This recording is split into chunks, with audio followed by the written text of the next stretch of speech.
Unfortunately बहुत सारे content creators मैंने ऐसे देखे हैं आजाद कश्मीर जो कि किसी भी वाकये की नॉलेज उन्हें होती नहीं है, और वो आते हैं और वो ये भी कहते हैं कि जी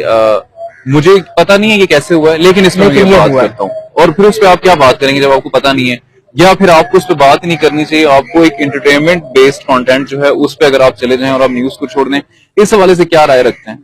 अच्छा, कंटेंट क्रिएशन की बात की जाए तो जिस तरह एक एल्गोरिदम सेट किए गए हैं जो हैं मौजूद हैं डिफरेंट प्लेटफॉर्म्स के, जिस तरह फेसबुक है, टिकटॉक है, इंस्टाग्राम है, यूट्यूब है। तो जो कंटेंट क्रिएटर्स थे उनने जो फर्स्ट अपनी नीश चुनी वो उनने एंटरटेनमेंट पर्पस को ही चुना था एज अ कंटेंट जो उनने बनाना था। बट जब उनने देखा कि एक जो व्यूज का शिफ्ट आता है, जिस तरह मतलब अगर आप किसी ऐसे वाकये को रिपोर्ट करते हैं, उसके मुतालिक बात करते हैं जो कि उसी वक्त हो रहा होता है, या फिर उसका एक इम्पैक्ट जो है वो लार्जर ऑडियंस पे होता है, तो वो फिर इस तरह से अपनी जो कंटेंट क्रिएशन थी और न्यूज को साथ मिक्स करते रहे। हत्ता कि हमने ये भी देखा, जिस तरह अभी आपने बात की कि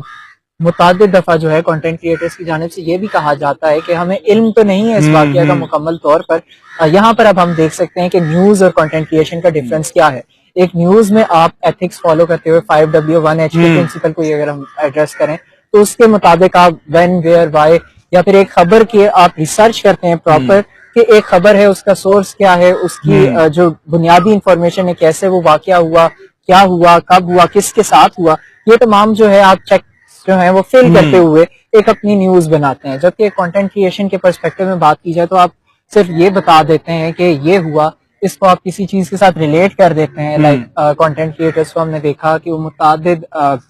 जो मूवमेंट्स होती हैं उसमें बढ़ चढ़ कर हिस्सा लेते हैं, और उसमें भी उनका यही एक पर्सपेक्टिव आप देख सकते हैं कि क्योंकि अगर कोई मूवमेंट चल रही होती है तो उसको एक वो वाइडर ऑडियंस जो है वो उसके साथ एफिलिएटेड होती है, खा वो इमोशनली हो या फिर उनकी फीलिंग्स उसके साथ जो है वो जुड़ी होती हैं, मुंसलिक होती हैं। तो एक बात मैं ये भी यहाँ पर कहना चाहूंगा, खा वो डिजिटल मीडिया हो या इलेक्ट्रॉनिक मीडिया हो, तो वो जो आपकी फीलिंग्स के साथ जो एक्सप्लॉयटेशन कह लें आप, या फिर आप कह लें कि फीलिंग्स को टारगेट किया जाता है ताकि अपनी खा वो TRP हो या व्यूज हो उनको गेन किया जा सके।